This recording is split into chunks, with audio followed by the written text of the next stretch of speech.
Shaping energy to flow is the craft. The art of crafting soul is, at its core, an exercise in energy management, a conscious, loving, intentional awareness and adjustment of our own energies, perspectives, and belief systems in order to create a more wholly embodied energetic self. It's a focused shift of state, not just mood.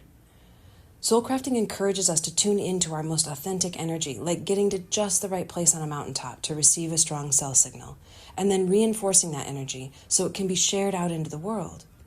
Whether through joining a political movement, or being a more present mom, or just bubbling over with a joy that uplifts everyone around us.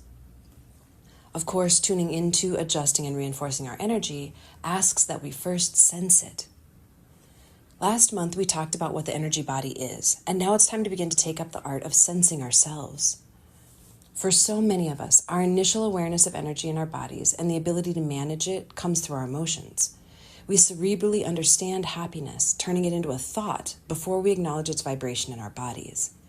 We understand loss before we're aware of the ache in our chest. We understand disrespect before we notice that it flares in our throat and sends flames roaring up our cheeks. Societally speaking, however, we are often woefully uneducated in the actual feeling of our feelings. Rather than sit with the discomfort of a wrenching heart, for example, we intellectualize it, we analyze it, we ask ourselves what went wrong or why it hurts like this. Of course, this is an absolutely essential part of moving further into our humanity, leaning into growth through conflict and surviving pain. The problem, the block, arises when we get stuck in the thinking it rather than the feeling it, in the analysis rather than the expression. This is not a character flaw. It's often parroted behavior. Either we didn't have emotionally aware caretakers or parents, or if they were, they spoke to and with us about our emotions rather than helping us to explore the physicality of them.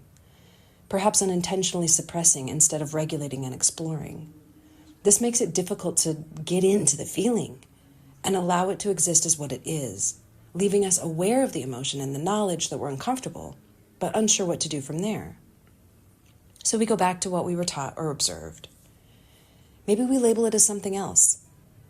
Then, because there isn't as much emotional attachment to the proxied feeling, or simply because we know better what to do with it, it can also feel like it's easier to let go of the emotion, to get over it. We, quote, have a dominant emotion like anger or anxiety, says Psychology Today. And, quote, we channel all the energy and focus into that emotion, partly because it helps us avoid other, less familiar feelings.